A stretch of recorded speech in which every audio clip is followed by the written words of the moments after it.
네, 여러분, 벚꽃이 피는 봄이 왔습니다. 네, 먼저 창천교회에도 봄이 왔다는 소식을 알려주는 사진 한 장을 보고 가겠습니다. 자, 이 사진은 우리 어제 구본영 전도사님, 아니 구작가님께서 찍은 사진인데요. 아마 청년부 카카오 채널과 친구이신 분들은 어제 이 사진을 보셨을 겁니다. 여러분, 복잡하게 여의도 갈 필요 없고요. 우리 교회 앞 명물거리, 벚꽃길이 얼마나 아름답고 또 한적한지 모릅니다. 여러분, 이렇게 벚꽃이 만발하는 봄만 되면 들려오는 노래가 있죠. 무슨 노래일까요? 벚꽃 엔딩. 네, 이 노래가 벌써 12년도 더 지난 노래이거든요. 굉장히 옛날 노래인데 매년 봄만 되면 어김없이 흘러나오는 노래입니다. 12년 동안 봄만 되면 나타난다는 노래라고 해서 봄 캐롤이라고도 불리고 벚꽃 연금이라고도 별명이 붙여진 노래죠. 가사는 이렇습니다. 봄바람 휘날리며 흩날리는 벚꽃잎이 울려 퍼질 이 거리를 우우 둘이 걸어요. 이 가사에서 중요한 포인트는 둘입니다. 둘이 혼자도 아니고 셋도 아니고 넷도 아니고 둘이, 즉 커플을 의미합니다. 자, 가뜩이나 봄이 되면 싱숭생숭한데 둘이 걸어, 이 가사가 우리 솔로들의 마음을 사무치게 하죠. 그래서 4년 뒤에 이 벚꽃 엔딩의 대항마로 신곡 하나가 발표됩니다. 그 노래의 제목은 봄이 좋냐? 네, 여기 물음표 2개가 아주 킬포인데요. 이 노래 가사는 이렇습니다. 조금 거친 말이 나오는데 용서해 주세요. 봄이 그렇게도 좋냐 멍청이들아, 벚꽃이 그렇게 예쁘디 바보들아, 결국 꽃잎은 떨어지지 니네도 떨어져라, 몽땅 망해라. 자, 10cm의 노래인데요. 이 노래도 발매된 지 8년이나 지났거든요. 제가 궁금해서 한번 유튜브로 검색해 봤어요. 이 벚꽃 엔딩의 노래의 조회수가 몇인지 아십니까? 2894만 회더라고요. 그리고 4년 뒤에 발매된 이 봄이 좋냐도 검색해 봤는데 이것도 역시 2219만 회였습니다. 자, 솔로들의 분노가 무서운 속도로 벚꽃 엔딩을 따라잡고 있었습니다. 자, 이렇게 봄이 되면 또 벚꽃이 피면 이 몽글몽글한 사랑의 감정이 피어나죠. 봄이 되면 생각나는 노래가 벚꽃 엔딩이라면 봄만 되면 생각나는 시인 한 명이 있습니다. 그 시인의 이름은 원태현 시인인데 아마 청지기는 아실 겁니다. 이 사랑에 대한 아주 오글거리는 시를 짓는 것으로 유명한 시인인데 제가 짧은 시 몇 개를 준비해 왔거든요. 항마력이라고 하나요? 그게 조금 부족한 분들은 마음 단단히 먹으시고 한번 잘 견뎌보시기 바랍니다. 원태현 시인의 알아라는 시 제가 읽어드리겠습니다. 넌 가끔가다 내 생각을 하지, 난 가끔가다 딴 생각을 해. 늘 네 생각만 하다가 가끔씩 딴 생각한다는 거예요. 다음으로 취미라는 제목의 시. 네가 내 취미였나 봐. 너 하나 잃어버리니까 모든 일에 흥미가 없다. 뭐 하나 재미난 일이 없어. 생각보다 오글거리지 않으시네요. 자, 마지막으로 이 시인의 이 메인 시가 하나 있습니다. 손끝으로 원을 그려봐. 네가 그릴 수 있는 한 크게, 그걸 뺀 만큼 널 사랑해. 자, 여러분 잘 견디셨습니다. 사랑하기 좋은 계절, 그래서 더욱 사랑이 고픈 이 봄을 맞아서 앞으로 몇 주간 사랑 이야기를 여러분과 함께 좀 나누려고 합니다. 여러분, 사랑이라는 주제는 영화나 음악, 드라마, 책, CF 등 모든 분야에서 가장 많이 사용되는 주제죠. 제가 그래서 구글에서 이 사랑이라는 단어를 영어로 한번 검색해 보니까 검색 결과가 185억 3천만 개가 나오더라고요. 자, 그러면 소망은 몇 개일까 궁금해서 쳐봤어요. 그랬더니 44억 개가 나오고요. 믿음은 몇 개일까 쳐봤더니 18억 3천만 개가 나오더라고요. 자, 그러니까 믿음, 소망, 사랑 중에 검색량이 제일 많은 건 사랑이다. 자, 그래서 사랑의 검색량이 믿음과 소망에 비해 적게는 4배, 많게는 10배까지 차이 날 정도로 사랑에 대한 관심, 사랑에 대한 정보가 넘쳐나는 시대를 살고 있는데요. 자, 이렇게 어디를 가나 사랑 이야기를 하고 또 어디를 가나 사랑 노래가 들려서, 그래서 성경이 말하는 사랑도 막연히 TV나 유튜브에서 봤던 그 느낌, 또 책에서 읽었던 그 내용, 드라마에서 봤던 그 이미지로 떠올리기 쉬운데요. 자, 그런데 앞으로 계속해서 살펴보겠지만 이 매체가 말하는 사랑과 성경이 말하는 사랑은요, 다른 점이 참 많이 있습니다. 오늘 그 첫 번째로 사랑의 시작에 대한 말씀을 함께 나눠보려고 하는데요. 여러분, 보통 이 사랑의 시작을요, 내 감정, 내 마음에서 출발한다라고 생각합니다. 이 사랑해라는 영어도요, I love you잖아요. 여기서 주어가 I거든요. 나. 그러니까 이미 사랑해라는 말 속에는 그 주체가 내가 깔려 있다는 거예요. 그래서 언제나 사랑을 할 때는 누구 기준에서 사랑을 하냐면 내 기준. 내가 사랑할 만한 사람인가, 그렇지 않은가. 그러니까 상대방에 대해서 스스로 필터링을 하고요. 그래서 이 사람이 내가 사랑할 만한 사람이면 뜨겁게 사랑을 하고, 나와 맞지 않고 내 마음에 들지 않는 사람일 것 같으면 차갑게 식어버리는 것이 우리의 사랑의 방법입니다. 그러니까 단순히 이건 어떤 연인과의 관계를 넘어서요, 부모 자식 간, 또 친구 간, 심지어 하나님과의 관계 속에서도 이 사랑의 시작이 언제나 나에서부터 출발하는 오류를 우리는 범하곤 하는데요. 이 외국에서 이민 목회를 하는 분들 사이에 공유되는 불문율 하나가 있다고 합니다. 그게 뭐냐면, 처음에 공항에 내렸을 때 열렬하게 자신을 환영해주는 교인을 가장 조심하라 라는 겁니다. 첫 만남에서 열렬히 환영한 사람일수록 나중에 큰 상처를 줄 확률이 매우 높다는 건데요. 여러분, 첫 만남에서 열렬히 환영한다. 그런데 그 사람이 왜 상처를 줄까요? 바로 상대가 누구인지도 잘 알지 못한 상태에서 열렬히 환영한다는 건 그 마음속에 자기 마음에 드는 사람이면 좋겠다라는 자기 욕심이 깔려 있기 때문입니다. 이런 사례는 이민 목회뿐 아니라 서로가 잘 알지 못하는 인간관계 속에서도 고스란히 적용되는데요. 서로를 알지 못하는 상태에서 누군가가 과도하게 사랑하고 좋아했을 때 그 마지막이 아름답지 않은 경우가 굉장히 많이 있습니다. 제가 이민 목회를 하는 건 아니지만 저도 가만히 생각해 봤어요. 제가 창천교회 청년부에 부임할 때 누가 나를 처음으로 가장 열렬히 환영하고 사랑해 주었나? 아무도 없었습니다. 그래서 생각했죠. 우리 청년부가 참 건강한 공동체구나. 이런 관점에서 우리 신앙생활을 처음 시작했을 때 아무것도 알지 못하는데 불같이 타오르는 분들을 보면 감사하기도 하지만 조금 겁이 날 때도 있습니다. 과연 저분이 하나님을 사랑하는 그 마음의 동기와 중심에는 무엇이 있을까? 만약 그 이유가 자기 자신에게 있다면 얼마 지나지 않아 지칠 텐데, 얼마 지나지 않아 실망할 텐데 라는 염려가 있기 때문이죠. 자, 이렇게 세상은 사랑의 시작을 내 감정, 내 마음, 바로 나에서부터 출발한다라고 말하는데요. 그럼 성경은 과연 사랑의 시작을 어디에서부터 출발한다라고 나와 있는지 오늘 본문 9절과 10절의 말씀을 저와 여러분이 함께 같이 읽어보겠습니다. 9절과 10절입니다. 시작. 하나님의 사랑이 우리에게 이렇게 나타난 바 되었으니 하나님이 자기의 독생자를 세상에 보내심은 그로 말미암아 우리를 살리려 하심이라.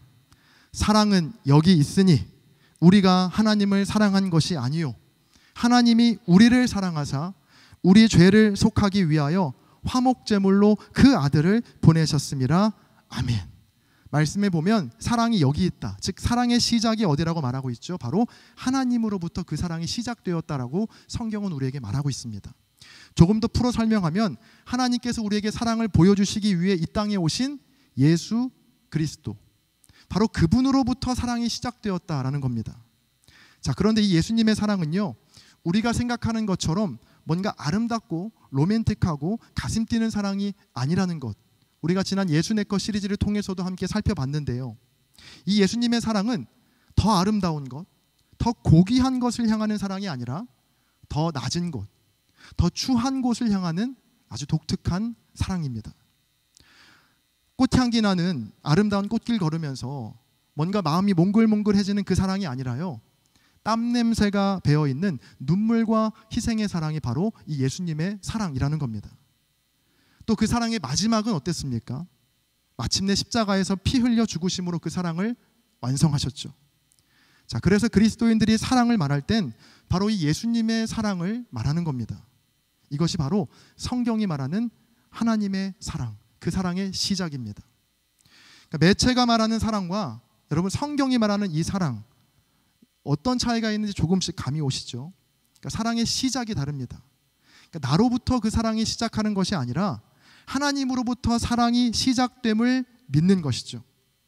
자, 그래서 그리스도인들이 말하는 사랑은 나의 감정의 변화라기보다는 믿음의 고백에 더 가깝습니다.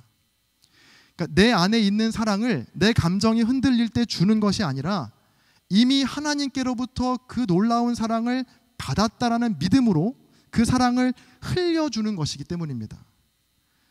이승우 작가의 책 사랑의 생애라는 책에 보면 아주 인상적인 구절이 나오는데 제가 그 책의 일부를 읽어드리겠습니다. 사람이 사랑 속으로 들어가는 것이 아니라 사랑이 사람 속으로 들어온다. 사랑이 들어와 사는 것이다. 자, 그러니까 내가 사랑 속으로 들어가는 것이 아니라, 그러니까 내가 사랑을 시작하는 것이 아니라 사랑이 사람 속으로 들어온다. 그러니까 저는 그것이 하나님의 사랑이라고 보았는데, 그 하나님의 사랑이 우리들 안에, 사람 속에 들어와 우리 안에 산다라는 겁니다. 자, 이렇게 그 사랑의 시작이 다르니까 목적도 다릅니다.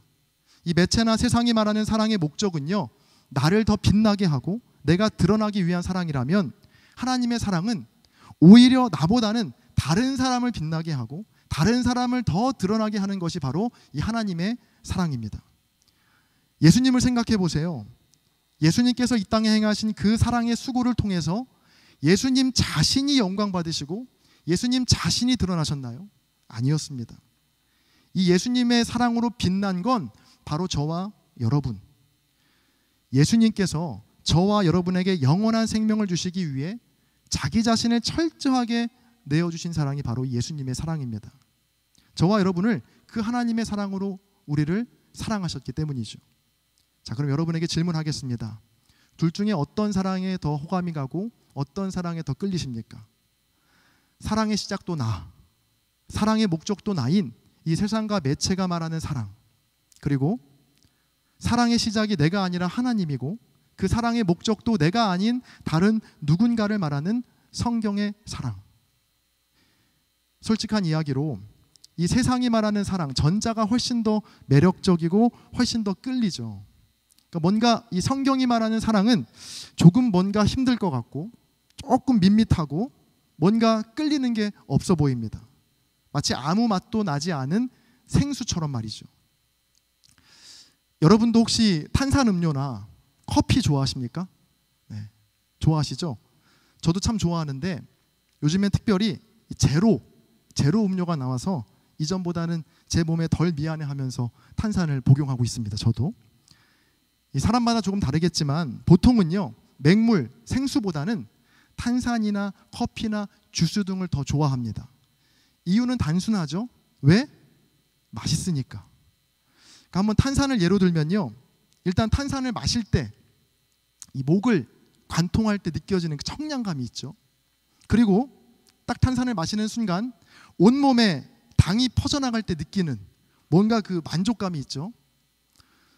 저만 탄산 마시나요? 자, 볼 겁니다. 네. 자, 그리고 뭔가 탄산을 마시면 배를 채우는 포만감도 있고요.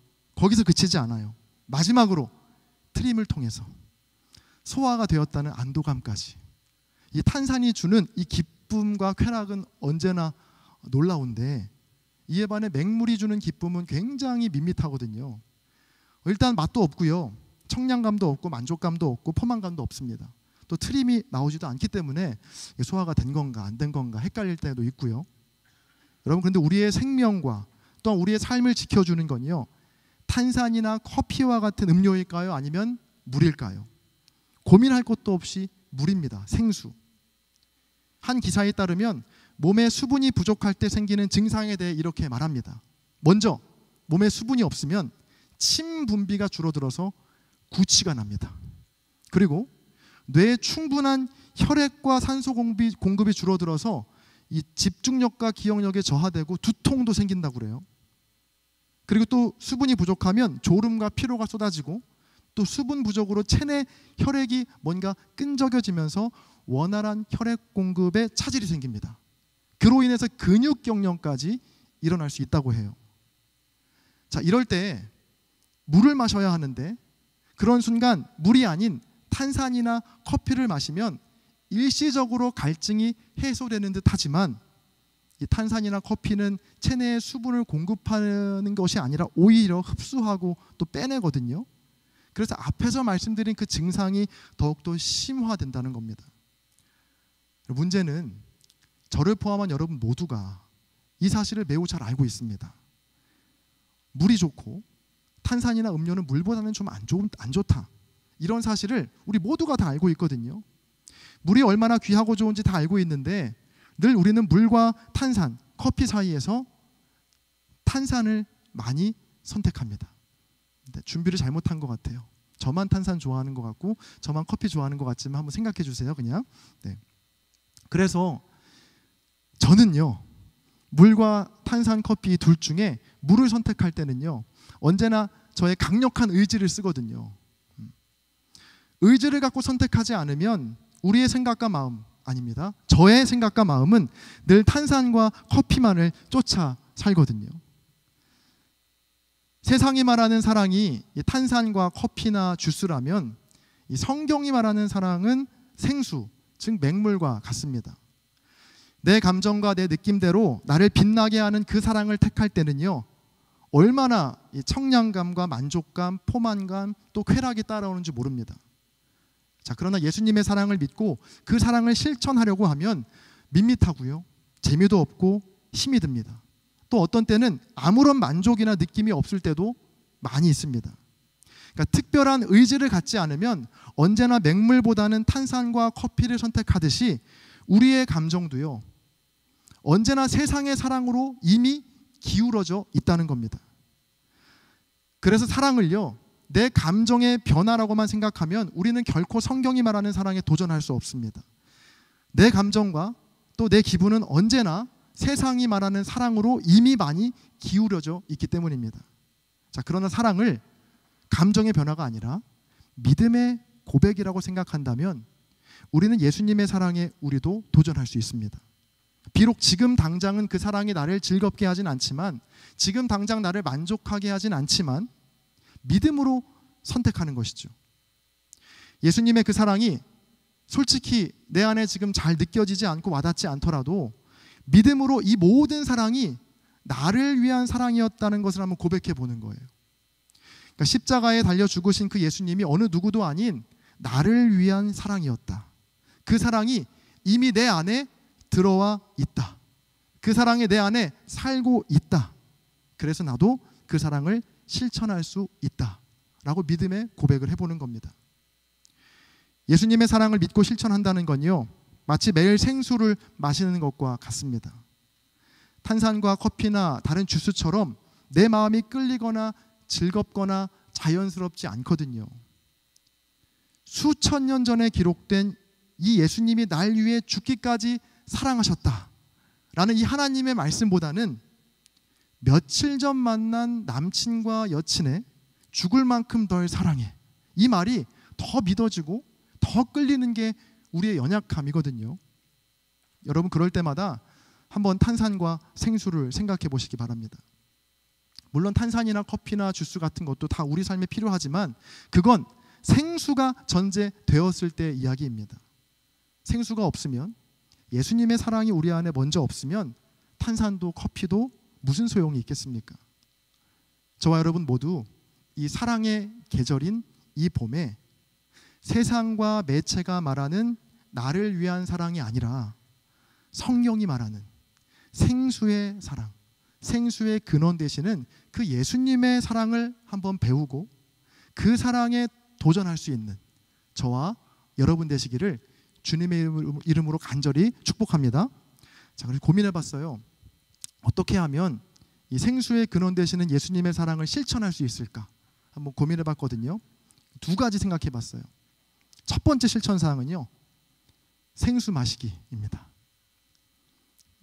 조금 원초적이지만 한 주 동안만이라도 우리가 다른 음료를 좀 줄이고 생수를 마셔보는 겁니다.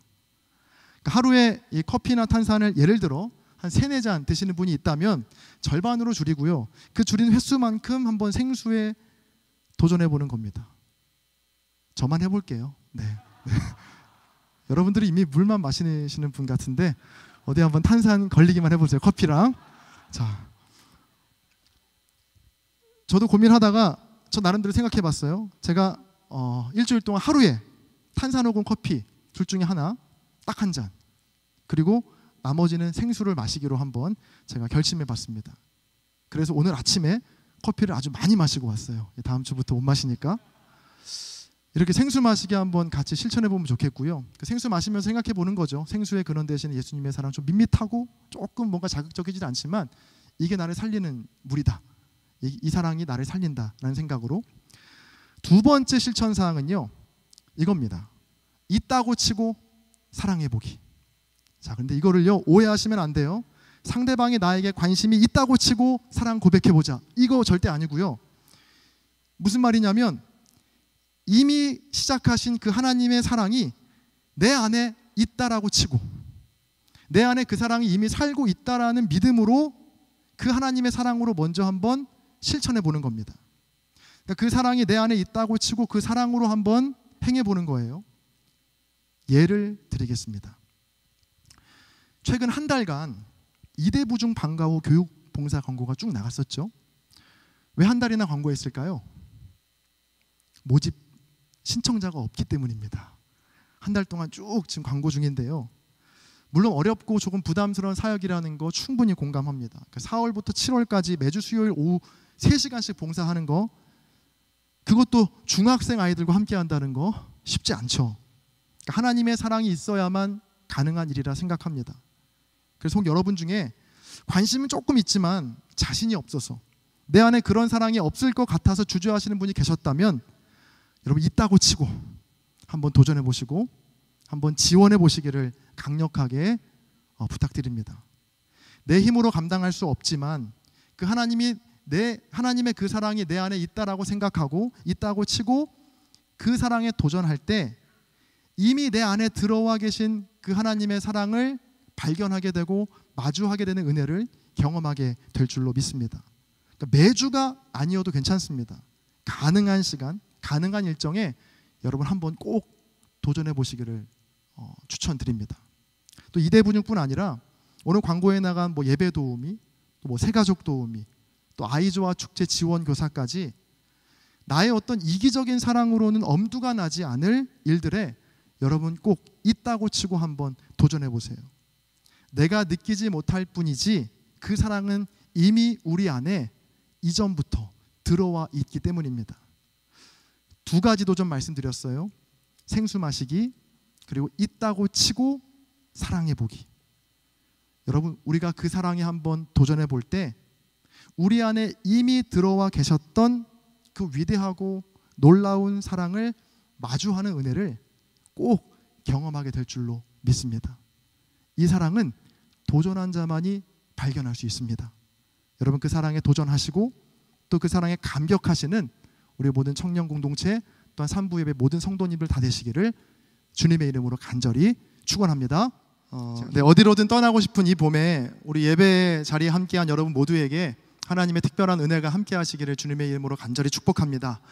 여러분, 벚꽃이 피는 봄을 맞아서 사랑 시리즈로 말씀을 나누고 있는데, 우리 지난주만 해도 벚꽃이 만개했는데 일주일 만에 그 벚꽃이 자취를 감추었습니다. 솔로들에게는 아주 기쁜 소식이죠. 벚꽃은 졌지만 러브 액츄얼리 시리즈는 계속됩니다. 우리 지난주는 그 첫 번째로 사랑의 시작이라는 제목의 말씀 함께 나누었습니다. 사랑의 시작은 나에게서부터 시작하는 것이 아니라 하나님으로부터 그 사랑이 시작되었고, 또 내가 사랑을 하는 것이 아니라 사랑이 내 안에 들어와 살고 있고 그 사랑이 나를 사랑하는 사람으로 살게 한다라는 말씀 나누었는데요. 자, 그러면서 제가 이승우 작가의 책 사랑의 생의 일부를 소개해드렸죠.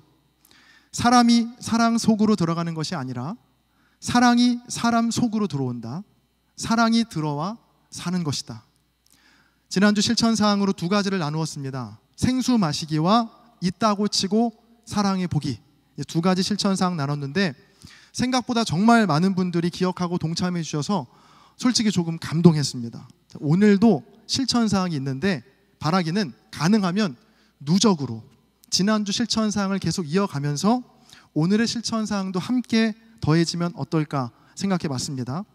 우리 청년 공동체가 신앙생활도 참 잘하지만 생활신앙인으로 삶 속에서도 거룩한 습관을 훈련하여서 내가 변화되고 또 주변 이웃들을 변화시킬 수 있는 참된 주님의 사람들, 청년 되시기를 간절히 바랍니다. 그래서 오늘은 러브 액츄얼리 두 번째 시간으로 인내가 사랑이다 라는 제목의 말씀 나누겠습니다. 여러분, 인내가 사랑이다. 어쩌면 이 말 자체가 조금 생소한 분들이 있으실 것 같아요. 아니, 사랑은 사랑이고 인내면 인내지, 인내가 사랑이다, 이게 무슨 말이지? 약간 어색한 분들 있으실 겁니다. 여러분, 인내라는 말의 사전적 의미는 괴로움이나 어려움을 참고 견딘다 라는 뜻을 담고 있습니다.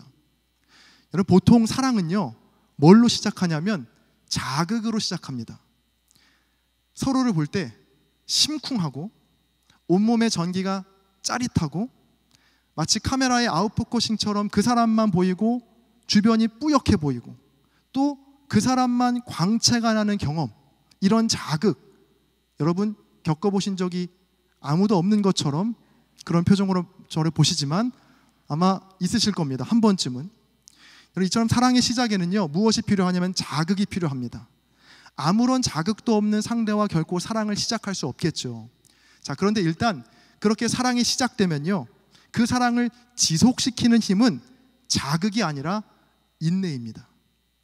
어떤 책에 보니까 이 사랑을 시작할 때 나오는 호르몬의 유통기한이 최대 3년이라고 하더라고요. 자, 사랑에 빠지면 흔히 콩깍지 호르몬이라 불리는 페닐에틸아민이라는 호르몬이 있다고 해요. 이 호르몬은 이성을 마비시키고 열정과 행복감, 그리고 흥분과 긴장, 그리고 유쾌함을 유발하는 천연각성제 신경 전달 물질이라고 합니다.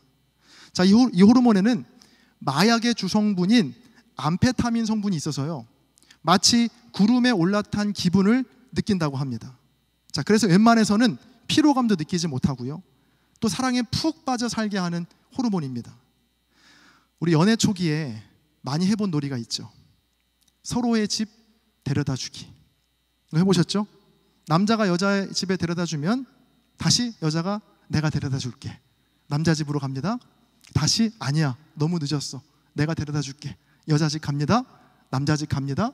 그렇게 왔다 갔다 하다가 한밤중이 됩니다. 그렇게 늦게 이제 집에 돌아갈 때도 또 문자와 또 전화를 끊이지 않고 합니다. 아주 그래서 늦게 잠이 들어요. 놀랍게도 아침 일찍 눈이 번쩍 떠지죠. 눈 뜨자마자 상대방에게 연락하고 하루 종일 또 연락이 이어집니다. 여러분, 이 호르몬이 분비될 때는 연애 초기에는요, 피곤도 느끼지 못하고 택시비, 밥값, 영화값, 커피값, 돈을 매일 물쓰듯 써도요, 전혀 아까운 생각이 하나도 들지 않습니다. 자, 그렇게 약 2년에서 3년의 시간이 지나면 이 콩깍지 호르몬 분비가 점점 줄어들게 되고요, 자연히 콩깍지들이 하나하나 벗겨지게 됩니다. 저녁 8시만 돼도 피곤해집니다. 또 자꾸 통장 잔고를 확인하게 되죠. 매일매일 돈을 쓰는 게 아까워집니다. 그리고 내가 계산한 횟수와 상대방이 계산한 횟수를 세어보기 시작합니다. 자, 처음 느꼈던 폭발적인 사랑의 자극이 느껴지지 않게 되면 그때부터는요, 우리는 흔히 사랑이 식었다라고 말합니다. 그리고 또 다른 사랑을 찾아 헤매죠. 더 강한 자극을 쫓아서요. 그때부터는 무한 반복입니다. 3년 동안은 콩깍지 호르몬에 씌어서 열정적인 사랑을 나누다가 3년 후에는 시들해지고 또 사랑이 식었으니 또 다른 사랑을 찾아 나섭니다. 3년이면 양반이죠. 사람에 따라 3년이 아니라 1년 혹은 3개월 주기로 사랑을 찾아 떠나는 분들도 있습니다. 자, 그래서 연애와 본격적인 사랑을 시작하는 청년들에게 혹시 기회가 있을 때마다 제가 하는 꼭 해주고 싶은 말이 있는데요, 그건 일단 만났으면 인생의 사계절은 한번 겪어봐야 한다라는 조언입니다. 자, 단순히 1년이라는 시간을 말하는 게 아니라 기쁠 때, 슬플 때, 예민할 때, 화날 때, 돈이 없을 때, 어려울 때, 이렇게 모든 감정의 계절을 다 겪어보라는 것이죠. 상대적으로 나이가 어려질수록 연애 기간이 짧아지는 이유는요, 인생의 무더운 여름이나 아니면 추운 겨울을 버텨낼 힘이 없기 때문입니다. 좋을 때는 다 좋죠. 그런데 일단 인생이 어떻게 매일 좋을 수가 있겠어요? 좋을 때 있지만 때론 다툴 때 있고요, 힘들 때 있고요, 내 생각과 다를 때도 있습니다. 자, 그때 둘 중에 한 명이라도 인내하게 되면 그 사랑은 계속 이어갈 수 있습니다. 자, 그러나 둘 중에 누구도 인내하는 사람이 없게 되면 그 사랑은 더 이상 유지할 수 없습니다. 자, 그래서 사랑을 시작하게 하는 건 자극이 될 수 있지만 언제나 사랑을 지속하게 하는 힘은 바로 인내에 있다는 겁니다. 자, 그런데 이 인내라는 게 정말 쉽지 않습니다. 오래전에 제목이 너무 재밌어서 읽은 책 한 권이 있는데요. 그 책의 제목은 이거였습니다. 당신은 지루함이 필요하다라는 책이었어요. 이 책의 저자는 이 캐나다에서 교육 철학으로 학위를 받은 어떤 한 박사님이 쓴 책인데요. 책의 내용은 정말 제목 그대로 진짜 지루합니다. 뭐 철학자들의 이야기도 많이 나오고요. 뭐 새로운 용어도 많이 나와서 그렇게 긴 책이 아닌데 꽤 오랫동안 읽었던 기억이 있어요. 이 책의 내용을 한마디로 정리하자면 지루함을 좀 견뎌내고 인내해 보라 라는 메시지가 담겨 있습니다. 지루함이 주는 유익, 또 인내가 주는 긍정적인 효과가 분명히 있다라고 그 책에 나와 있는데요. 제가 책의 일부를 읽어드리겠습니다. 지루함은 가장 강력한 힘을 지닌 공간이다. 우리의 생각과 감정을 무한대로 펼칠 수 있는 잠재력 그 자체이기 때문이다. 지루함은 현대의 바쁜 삶에서 마주하게 되는 신경을 흐트리는 것들을 걷어내고 우리 존재의 참된 본질을 응시하는 공간이다 라고 저자는 말하고 있습니다. 자, 그러면서 한 가지 예를 들었는데요. 흰 종이에 여러분 점 하나가 찍혀 있다고 한번 생각해 보세요. 그런데 만약 이 종이에 셀 수 없이 많은 점들을 가득 찍어서 점과 점 사이의 공간이 사라지게 되면 점은 더 이상 존재하지 않게 된다는 겁니다. 자, 그러니까 점을 점되게 하기 위해서는 반드시 여백이라는 그 공간, 지루함이라는 공간이 필요하다라는 겁니다. 자, 다시 사랑 이야기로 돌아와서요. 사랑을 할 때도요. 이 콩깍지 호르몬 분비가 멈추게 되면 때론 예전보다 아무런 느낌, 아무런 자극이 없고 밋밋하고 지루하고 심지어 짜증날 때도 있습니다. 자, 그럴 때 필요한 건 뭔가 더 큰 자극이 아니라 무언가로 더 채우려고 하는 노력이 아니라 그 지루함을 견뎌내는 인내가 필요하다라는 말입니다. 지루함을 견디는 인내의 시간이 쌓이면 쌓일수록 사랑도 무르익고 성숙해져 간다는 것이죠. 여러분 흔히 사랑에 빠진다라는 말 많이 쓰잖아요. 저는 진정한 사랑이란, 잘 들어보세요, 사랑에 빠질 때가 아니라 사랑에서 빠져나올 때 비로소 시작된다라고 생각합니다. 자, 꽤 괜찮은 말이니까 다시 반복해 보겠습니다. 진정한 사랑이란 사랑에 빠질 때가 아니라 사랑에서 빠져나올 때 그때부터 진짜 사랑이 시작된다. 다시 말하면 호르몬과 자극에 끌려다니는 사랑에서 빠져나올 때, 그래서 밋밋하고 지루하고 아무런 자극이 없는 그 시간을 인내한 자만이 진정한 사랑을 쟁취할 수 있다는 것이죠. 혹시 여러분 누군가와 사랑에 빠지게 되신다면 너무 섣불리 고백하지 않으시기 바랍니다. 일단 호르몬 분비가 어느 정도 줄어들 때까지 인내해 보세요. 자, 그러면 평생을 함께할 진정한 사랑을 만나게 될 것입니다. 사골국을 만들 때도요, 같은 원리예요. 여러분 국물의 깊은 맛을 내기 위해서는 어떻게 해야 할까요? 간단한 방법으로는 조미료라는 자극을 주면 얼추 비슷한 맛을 낼 수 있어요. 자, 그러나 그 조미료 맛이 오랜 시간 인내하며 끓일 때 나는 깊은 맛과는 비교할 수가 없겠죠. 계속 조미료를 넣게 되면 이게 사골국인지 라면 국물인지 구분이 안 가게 되거든요. 자, 제가 하나님의 사랑을 설명하기 위해서 조금 길게 돌아왔는데요. 하나님의 사랑도 마찬가지입니다. 하나님과 우리가 여전히 오늘도 사랑의 관계를 지속할 수 있는 이유는요, 다른 것 때문이 아니라 전적인 하나님의 인내 때문입니다.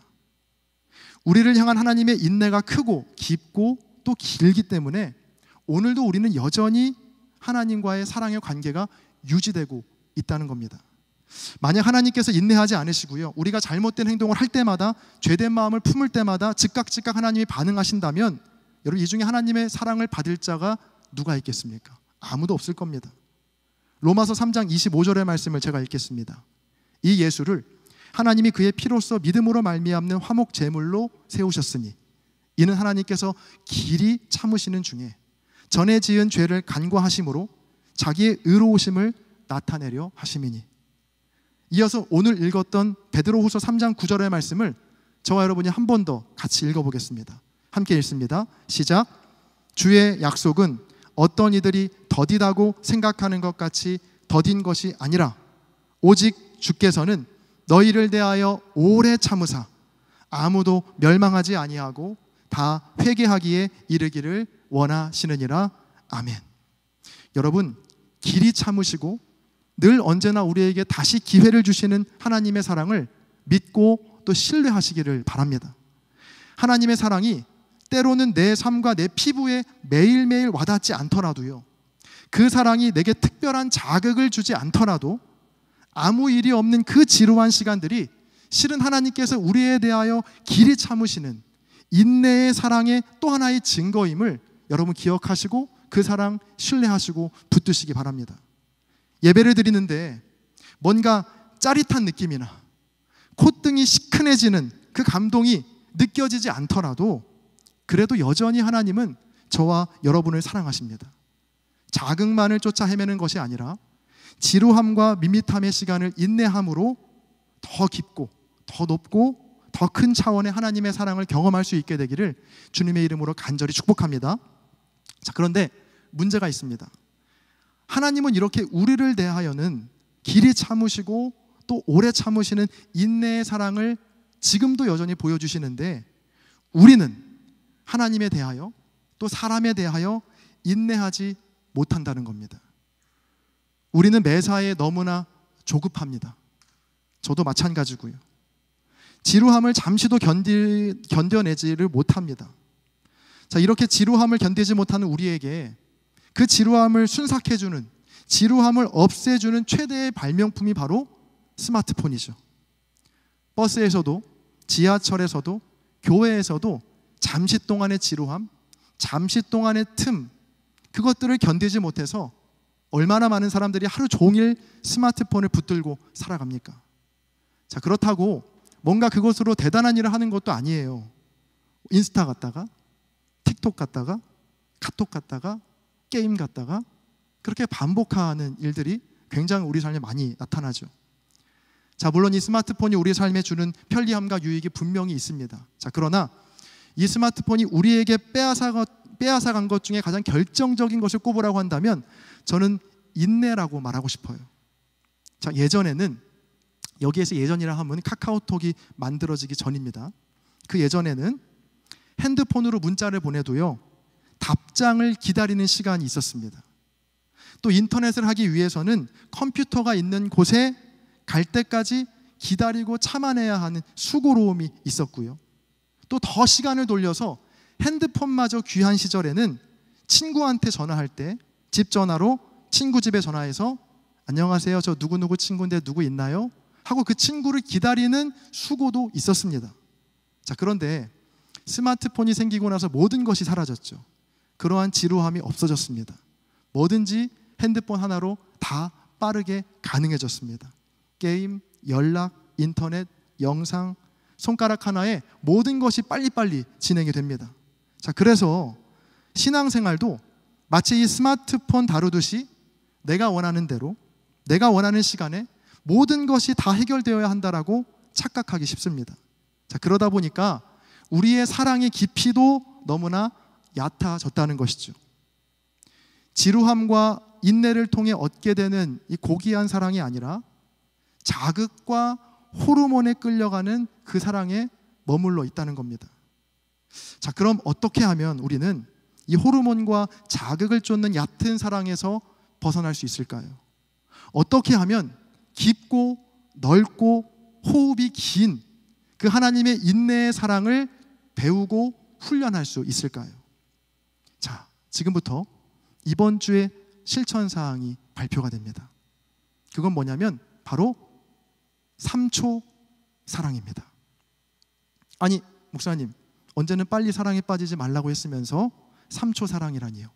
자, 여기에서 말하는 3초 사랑은요, 3초 만에 사랑해보자가 아니고요, 3초간의 인내로 사랑을 훈련해보자라는 건데요.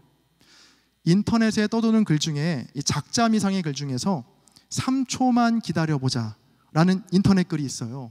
아마 읽어본 분들도 있으실 것 같은데 제가 그 글을 읽어드릴게요. 엘리베이터를 탔을 때 닫기를 누르기 전 3초만 기다려보자. 왜냐하면 정말 누군가 급하게 달려오고 있을지도 모르기 때문이다. 출발 신호가 떨어졌는데 앞차가 서 있어도 경적을 울리지 말고 3초만 기다려주자. 그 사람은 인생의 중요한 기로에서 갈등하고 있을지 모른다. 내 차 앞으로 끼어드는 차가 있으면 3초만 서서 기다리자. 그 사람의 아내가 정말 아플지도 모른다. 길을 가다가 아침 뉴스에서 불행을 당한 사람 이야기를 들으면 잠시 눈을 감고 3초만 그들을 위해 기도하자. 언젠가는 그들이 나를 위해 기꺼이 그러할 것이다.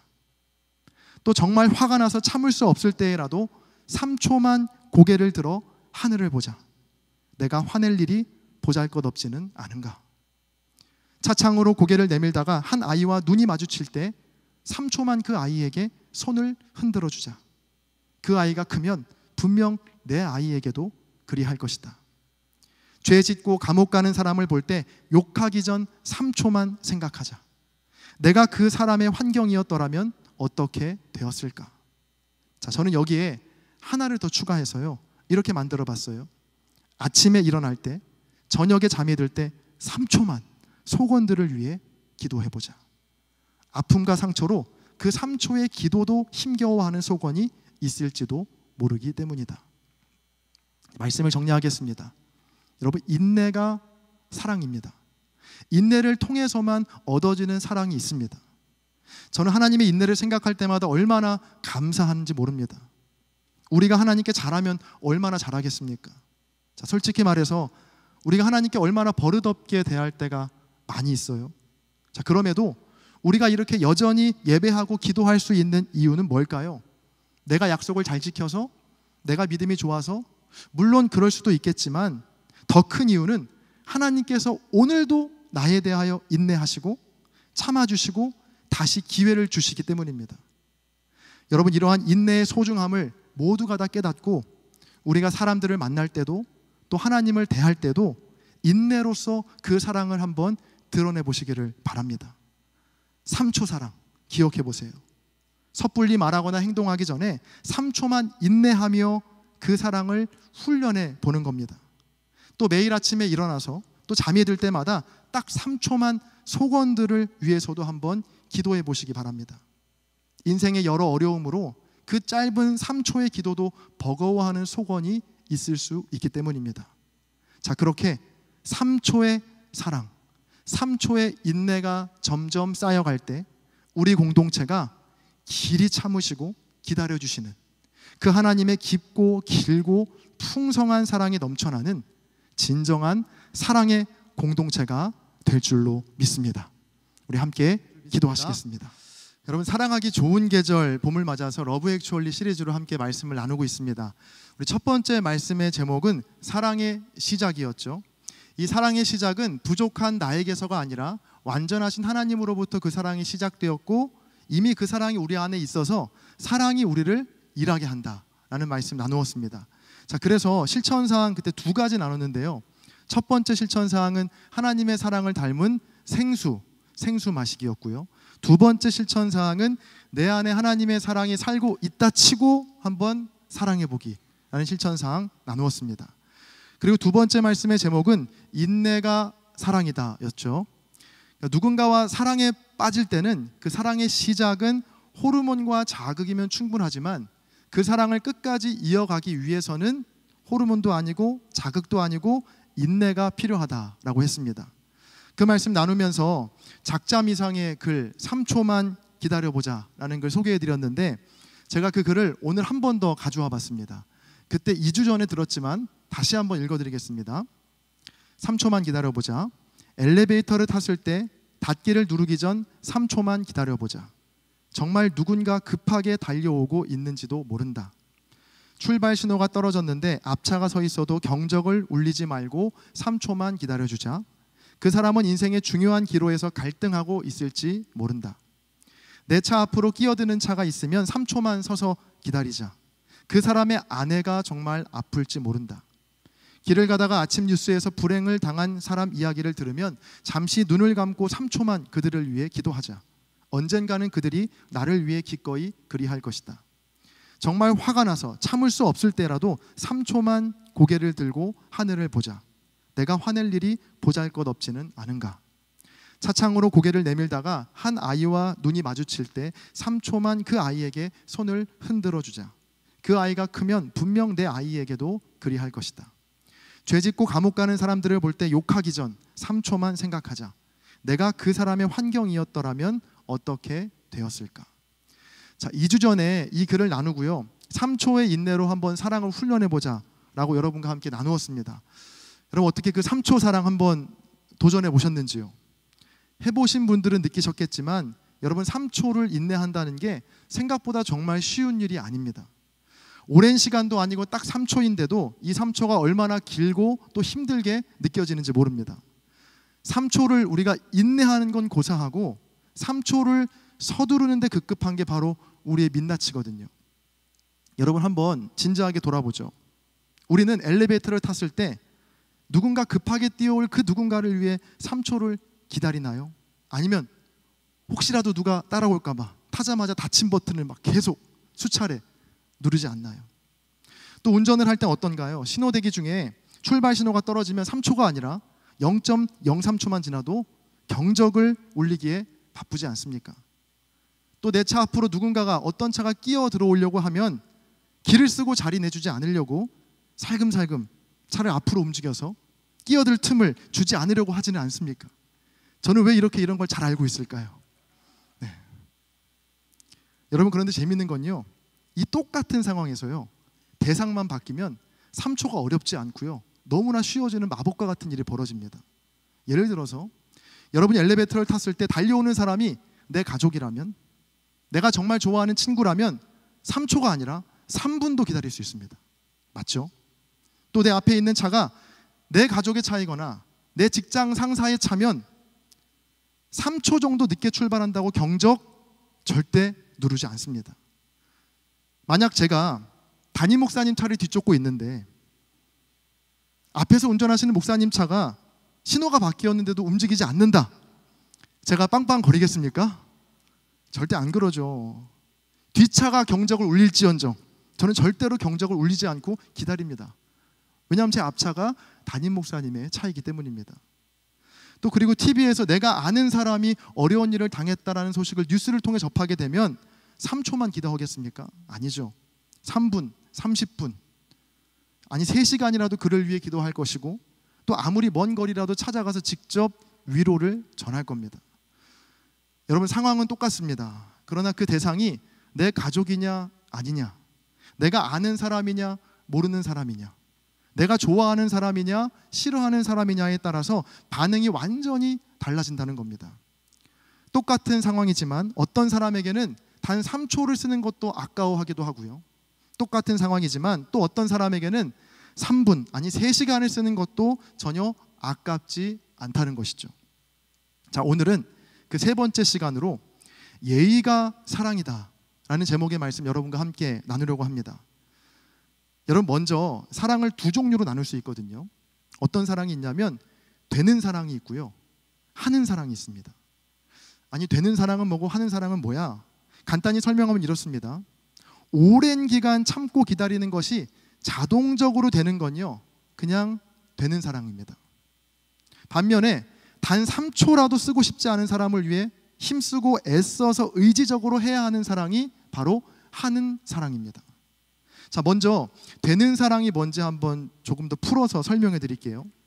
그러니까 특별한 노력을 하지 않아도요 자연스럽게 마음이 가게 되고 배려가 되고 이해가 되는 것이 되는 사랑입니다. 예를 들면 가족끼리의 사랑, 또 마음이 맞는 친구들 간의 사랑, 또 누리게 될 혜택과 이득이 분명해 보이는 권력 관계 속에서의 사랑을 들 수 있겠죠. 이 되는 사랑의 대표적인 예 중에 하나가요 짝사랑입니다.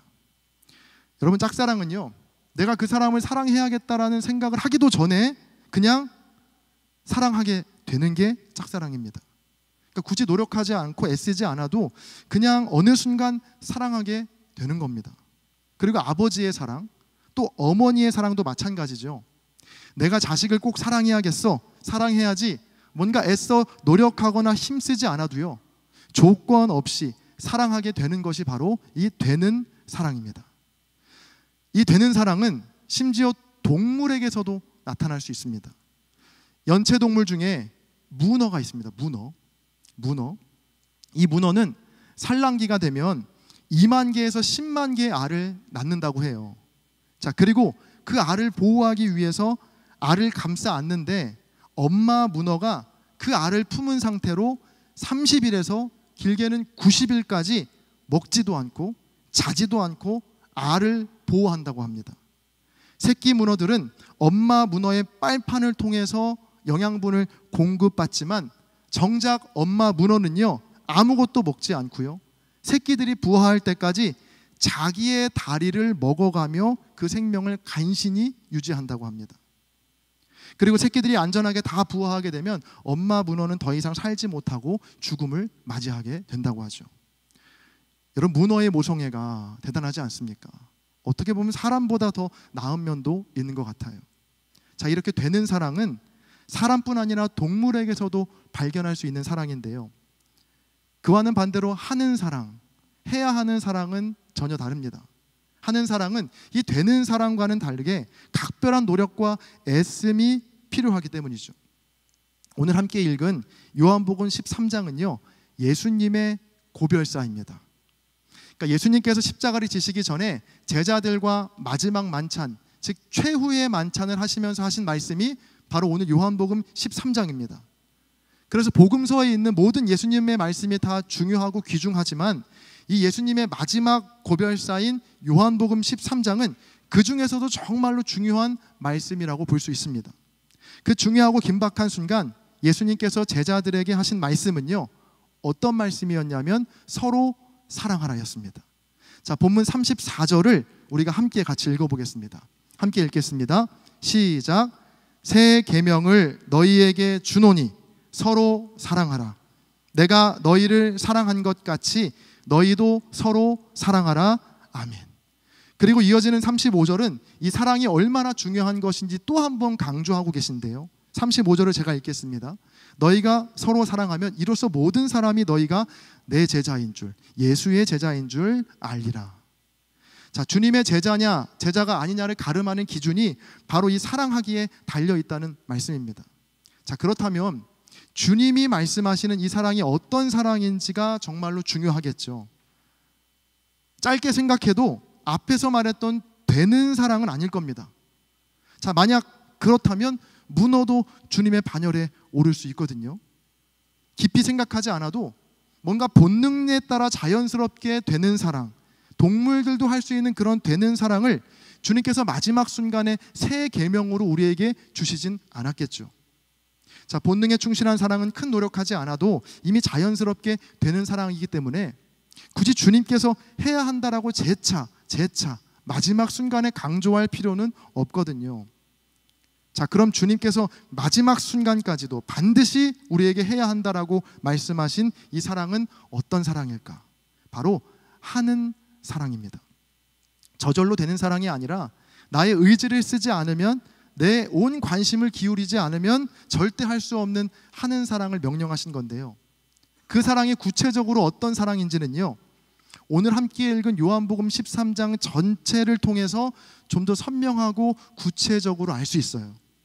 자, 여러분, 이 요한복음 13장의 전체 구조 속에서 오늘 우리가 읽은 요 말씀의 위치는 어디냐면, 예수님께서 13장에 앞서서 두 가지 행동을 하신 후에 그 다음에 하신 말씀이 오늘 본문의 말씀입니다. 그리고 34절에서 서로 사랑하라고 말씀하시면서 한 가지 조건을 붙이시는데 바로 내가 너희를 사랑한 것 같이 사랑하라고 말씀하십니다. 자, 그럼 자연히 이런 물음이 생깁니다. 내가 너희를 사랑한 것 같이, 그러니까 주님이 제자를 사랑한 것 같이 해서 말하는 그 사랑이 어떤 사랑일까? 주님은 제자들을 어떻게 사랑하셨나? 그래서 우리가 주의 깊게 살펴봐야 할 것이 오늘 말씀이 바로 있기 전 예수님께서 제자들에게 하셨던 행동이 무엇인지를 우리가 함께 살펴봐야 합니다. 요한복음 13장에서 예수님께서 제자들에게 하신 사랑의 행동은 총 두 가지가 있었는데요. 먼저 13장 1절부터 20절까지는 제자들의 발을 씻기는 세족식이 있습니다. 그러니까 예수님께서 정성스럽게 제자들의 더러운 발을 씻어주셨거든요. 그리고 이어지는 21절부터 30절까지는 가룟 유다에게 끝까지 기회를 주시는 모습이 나와 있습니다. 예수님을 팔기로 결심한 가룟 유다에게 다시 돌이킬 수 있는 기회를 주시는 장면이 등장하는 겁니다. 여러분, 그런데 제자들이 얼마나 철이 없었냐면요, 예수님께서 십자가에 달리시기 직전까지도 서로 누가 높은 자리에 앉을 것인지, 예수님께서 다스리시는 그 나라에서 한 자리 차지하려고 다투던 게 바로 제자였거든요. 그리고 가룟 유다뿐 아니라 예수님을 위해 목숨을 버리겠다라고 말했던 베드로까지 모든 제자들이 예수님을 부인하고 곧 도망갈 줄을 주님은 이미 아셨습니다. 자, 그런 철이 없고 한심한 제자들에게 마지막까지 하신 예수님의 행동, 발을 씻기시는 세족식, 마지막까지 기회를 주시며 기다려주셨다라는 이 두 가지 행동입니다. 이 두 가지 행동에 드러나는 공통점이 하나가 있는데요, 그건 바로 예의입니다. 여러분, 나중에라도 요한복음 13장을 전체를 한번 읽어보세요. 13장 전체를 통해 얼마나 주님이 제자들을 예의 있게 대하시는지 새삼 느끼시게 될 겁니다. 특히 요한복음 13장 26절을 보면 예수님께서 유다에게 떡 한 조각 적셔주시는 장면이 나오는데, 그 장면을 보면 미운 놈 떡 하나 더 준다라는 말이 여기에서 나왔구나 싶을 정도로 주님은 철저하게 제자들에게 마지막 순간까지 예를 갖추어서 행동하시는 모습을 볼 수 있습니다. 곧 제자들이 얼마 지나지 않아 다 흩어질 것이고 베드로 또한 자신을 부인할 뿐 아니라 저주할 거라는 걸 아셨던 주님은, 생각해 보세요, 마지막 만찬의 자리를요 훈계와 책망의 자리로 마치실 수 있었습니다. 그렇지 않겠어요? 3년이나 동고동락했지만 예수님의 기대치에 한참이나 미치지 못하는 제자들을 향해서 야, 너희들 그것밖에 못하냐, 여지껏 뭘 배운 거냐라고 다그칠 수 있는 자리가 될 수 있었죠. 또 정말 기분 나쁜 말, 얘들아 너희들 기분 나쁘게 듣지 마, 이렇게 시작하시면서 마지막이니까 내가 사랑해서 너희들에게 하는 말이야 하시면서 일장 연설을 주님은 늘어놓으실 법도 한데, 그러나 그 마지막 순간에 주님은 놀랍게도 제자들을 향해 끝까지 예의를 갖추어 대하고 계신 겁니다. 제자들의 발을 씻기시고 심지어 자기를 팔게 된 유다에게까지도 끝까지 예를 갖추어 사랑으로 대하시는 모습을 우리가 말씀을 통해 확인할 수 있습니다. 저는 개인적으로 오늘날의 한국교회와 한국사회가 잃어버린 소중한 가치들이 많이 있지만 그 모든 가치들 중에서 가장 우선적으로 회복해야 할 가치를 꼽으라고 한다면 저는 예의를 꼽고 싶습니다. 한국 사회가 또 한국 교회가 너무 예의를 잃어버린 것 아닌가 생각이 듭니다. 벌써 눈빛이 목사님도 꼰대시군요, 뭐 이런 눈빛으로 보시는 분이 있을 수 있어요. 근데 여러분, 제가 그렇게 꼰대력이 높지 않거든요. 다른 누구의 얘기도 아니고 제 스스로에게 하는 얘기입니다. 멀리 갈 것도 없이 제 모습만 봐도 예의를 잊고 살 때가 얼마나 많은지 모릅니다. 뭐 국회, 학교, 심지어 교회에서조차 예의를 찾아보기가 참 힘들어졌다라는 생각이 듭니다. 자, 그런데 재미있는 건요, 이렇게 예의가 없는 사람들이 특히나 교회에서 자신의 예의 없음을 정당화하는 논리가 뭔지 아십니까?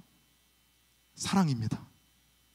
그러니까 사랑이라는 이름으로 자기의 무례함을 정당화한다는 거예요. 그러니까 무례하게 행하는 사람을 향해서 누군가가 지적을 하면 이렇게 말하죠. 아니, 교회가 이렇게 사랑이 없어서 되겠냐고, 어떻게 예수 믿는 사람이 이렇게 사랑이 없냐라고 되려 소리를 치는 경우가 많이 있습니다. 자, 그런 분들에게 꼭 읽어드리고 싶은 말씀이 있습니다. 바로 사랑장이라 불리는 고린도전서 13장 5절의 말씀인데요, 제가 읽겠습니다. 사랑은 무례히 행하지 아니하며 자기의 유익을 구하지 아니하며 성내지 아니한다. 여러분, 그래서 무례함은 결코 사랑이 될 수 없습니다. 반드시 사랑은 예의라는 그릇에 담겨야 한다는 겁니다. 이 풀러 신학교 총장을 지낸 바 있는 리처드 마우 교수의 무례한 기독교라는 책이 있거든요. 그 책에 보면 교회 안에 만연해진 무례함의 위험성에 대해서 그는 이렇게 경고하고 있습니다. 제가 책의 일부를 읽어드릴게요. 오늘날 문제 중 하나는 예의 바른 사람은 종종 신념, 즉 믿음이 없고, 강한 신념, 즉 믿음을 가진 사람은 예의가 없다는 점이다. 자, 우리 안에 갖고 있는 오해 중에 하나는요, 예의는 성경의 가르침이 아니라는 생각입니다. 예의는 그저 세상의 가치지, 우리가 지켜야 할 가치는 오직 믿음, 오직 사랑이다라고 하면서 예의와 사랑을 구분짓는 겁니다. 예의와 질서라고는 도무지 찾아볼 수 없는 이단들, 그리고 파렴치한 교주들에게 순수한 신앙을 가진 교인들이 현혹되는 이유가 무엇입니까? 저는 그 이유가 이렇다고 생각해요. 예의가 좀 없어도, 좀 질서가 좀 없어도 믿음과 사랑만 있으면, 또 능력만 나타나면 된다라는 생각 때문입니다.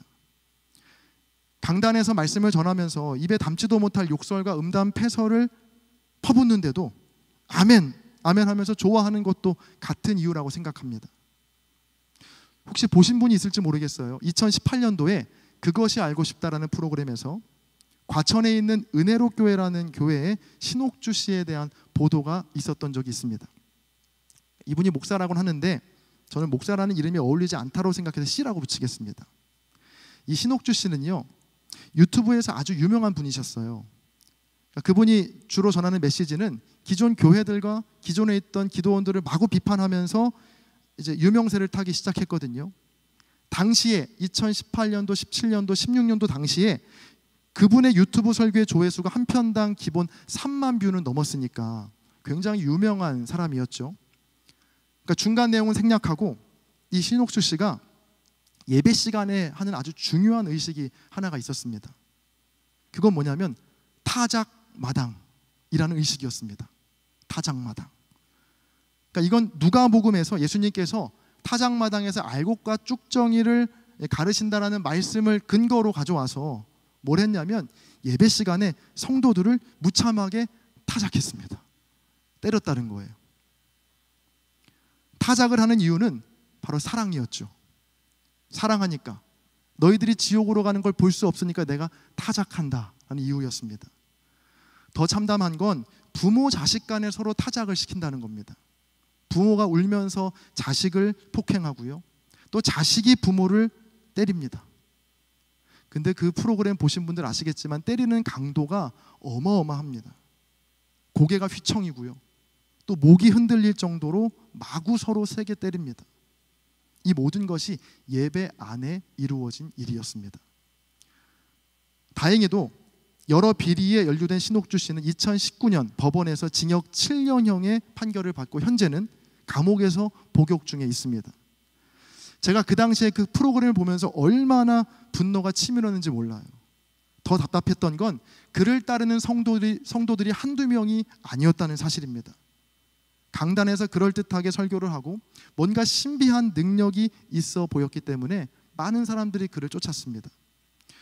여러분, 아무리 강단에서 바른 말을 하고 그럴듯한 이야기를 한다고 해도요, 기도를 하는 그 손으로 누군가의 뺨을 때린다면 여러분, 그건 사랑이 절대 될 수가 없겠죠.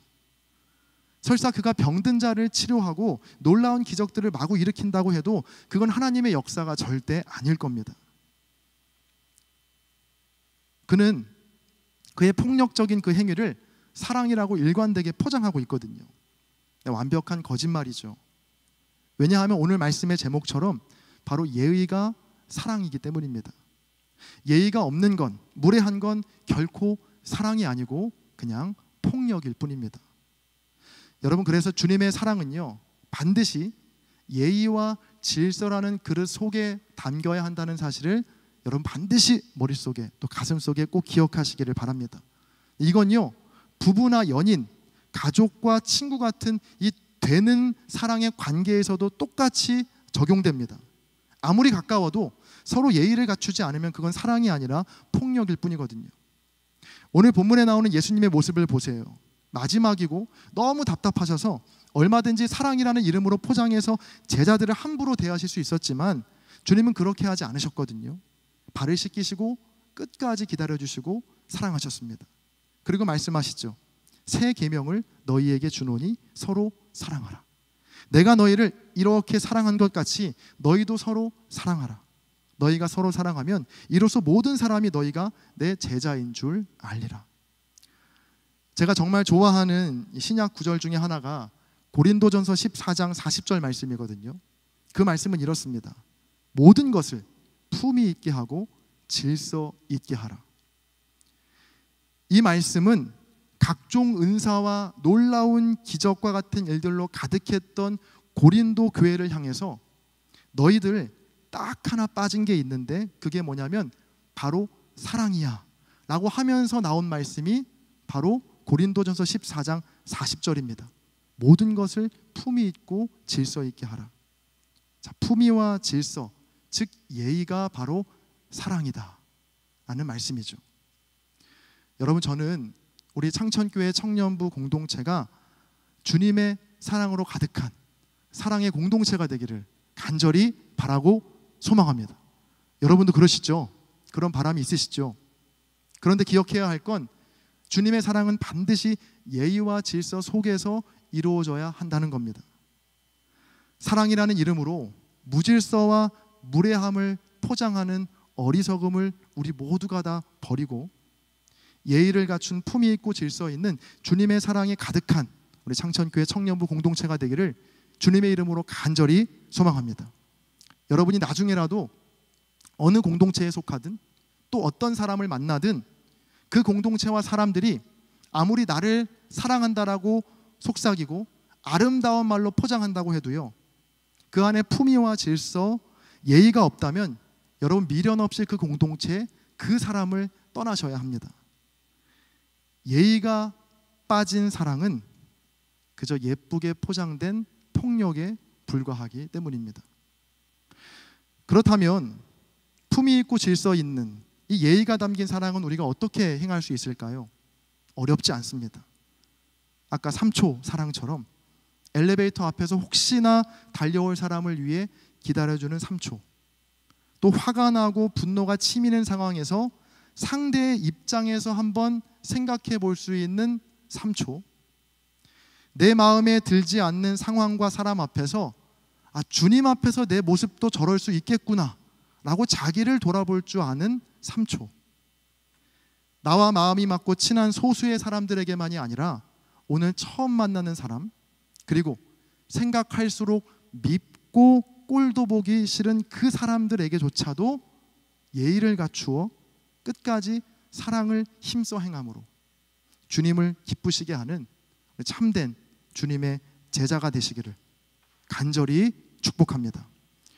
예의와 질서가 점점 희미해져가는 이때에 한 세기 100년이 넘게 지켜온 우리 창천교회 또한 청년부 모두가 세상을 향해 진정한 사랑이 무엇인지, 또 품위와 질서가 무엇인지를 이 세상에 알려주고 그 사랑을 널리 전하는 주님의 몸된 교회, 주님이 기뻐하시는 복된 공동체 되기를 주님의 이름으로 간절히. 오늘은 어린이 주일이기도 하지만 우리 24절기 중에 7번째 절기인 입하입니다. 그러니까 설 입자에 여름 하자를 써서 오늘을 기점으로 해서 이제 봄의 기운이 물러가고 여름이 찾아온다라는 건데요.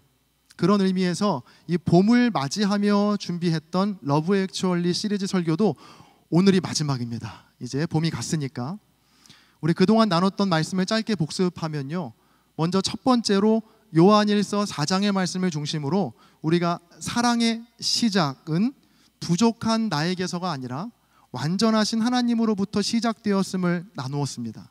또 두 번째로 베드로후서 3장 말씀을 중심으로 우리의 사랑을 지속하고 유지시키는 힘은 자극이나 호르몬이 아니라 바로 인내라고 말씀드렸죠. 그리고 바로 지난주 세 번째 시간에는 요한복음 13장을 중심으로 참된 사랑은 반드시 예의와 질서라는 그릇에 담겨야 함을 우리가 함께 말씀을 통해서 확인하고 나누었습니다. 자, 그리고 드디어 오늘 마지막 네 번째 시간이 되었는데요. 이 러브 액츄얼리 시리즈 마지막 네 번째 설교의 제목은 결국엔 사랑이다 라는 제목으로 함께 말씀을 나누겠습니다. 제가 한 달 전에 4월 7일 주일에 첫 번째 사랑 시리즈 설교를 시작하면서 제가 구글에 한번 믿음, 소망, 사랑을 쳐봤다라고, 영어로 한번 쳐봤다라고 말씀드린 적이 있는데, 그때 믿음이 약 18억 개의 검색 결과, 소망이 44억 개, 그리고 마지막 사랑이 무려 185억 개의 검색 결과가 나왔다라고 말씀드린 적이 있습니다. 그러니까 믿음과 소망에 비해 사랑이 정말 압도적인 수치이죠. 자, 그런데 이런 사랑에 대한 관심은 단지 구글 검색뿐 아니라 우리 TV나 OTT에서도 뜨거운데요. 제가 네이버에 이렇게 쳐봤어요. 사랑 프로그램이라고 한번 적어봤거든요. 그랬더니 프로그램 이름들이 엄청 많이 나오더라고요. 여러분이 한번 즐겨보는 프로그램이 있는지 한번 들어보세요. 이런 프로가 있었어요. 나는 솔로, 연애 남매, 환승연애, 솔로 지옥, 연애의 참견, 조선의 사랑꾼, 하트 시그널, 돌싱글즈. 그러니까 이렇게 사랑과 관련된 프로가 어마어마하게 많이 나오더라고요. 이 랭킹 파이라는 곳에서 2024년 4월 4주차, 그러니까 바로 직전 주일, 지난주 연애 예능 프로그램에 대한 랭킹을 발표한 기사를 제가 찾아봤는데요. 여러분, 이 모든 프로그램 중에서 어떤 프로그램이 1위를 했을까요? 저는 내심 1위는 그래도 나는 솔로다, 이렇게 약간 확신하고 있었거든요. 자, 그런데 놀랍게도 나는 솔로보다 2배 정도 높은 수치로 환승연애 3가 1위를 차지했습니다. 연령대별 시청층도 조사해봤는데 나는 솔로는 30대와 40대가 많이 본다고 하고요. 환승연애를 20대들이 많이 본다고 하더라고요. 그러니까 제가 환승연애를 한 번도 보지 않은 이유를 제가 깨닫게 되었습니다. 혹시 조선의 사랑꾼 보는 분이 계신가요? 50대들이 많이 본다고 하더라고요. 자, 이렇게 이 사랑에 대한 프로그램의 특징 중 하나는요, 한 번으로 끝나는 게 아니고요, 시즌 0, 시즌 1, 시즌 2, 시즌 3 이렇게 계속 이어지더라고요. 그러니까 시즌이 계속 이어지는 이유는 그만큼 사람들이 많이 보고 또 인기가 많기 때문이겠죠. 지금으로부터 30년 전에 나온 책 중에 이런 긴 제목의 책이 있어요. 사랑은 지독한 그러나 너무나 정상적인 혼란이라는 책이 있는데, 그 책에서 저자는 30년 전에 이런 말을 남겼습니다. 사랑은 그 어느 때보다도 더 중요해졌겠지만 동시에 그 어느 때보다도 더 불가능하게 될 것이다. 예언처럼 던진 이 말은 30년이 흐른 지금 그대로 이루어져서 그 어느 때보다 사랑이 넘쳐나고 또 중요해졌지만 동시에 그 어느 때보다 사랑이 고프고 사랑이 그리운 시대를 오늘 우리는 살고 있습니다. TV를 틀어도 사랑, 노래를 들어도 사랑, 인스타를 켜도 사랑, 책을 봐도 세상 온 천지가 다 사랑으로 덮여 있는 듯하지만 정작 내가 사랑받고 있다고 느끼지 못하는 시대가 바로 요즘인 것이죠. 사랑이 너무나 흔한 듯 보이지만 실제로는 너무나 희귀한 것입니다. 오늘 우리가 함께 읽은 말씀은요, 고린도전서 13장인데요. 이 말씀은 교회를 열심히 다니지 않은 분들에게도 한 번쯤 들어봤을 법한 아주 유명한 구절들이 많이 담겨 있는 말씀입니다. 사랑장이라는 별명을 가진 이 고린도전서 13장은 많은 찬양의 가사로도 불렸고요, 또 결혼식 때마다 자주 등장하는 말씀이기 때문에 아마 많은 분들이 익숙하게 들으셨을 겁니다. 자, 그런데 이 말씀은요, 그 말씀의 내용 자체도 중요하지만 그 말씀이 나오게 된 배경을 우리가 또 알아야 하는데요. 이 고린도전서라는 말은 바울이 고린도 교회에 보낸 서신, 즉 편지라는 뜻이거든요.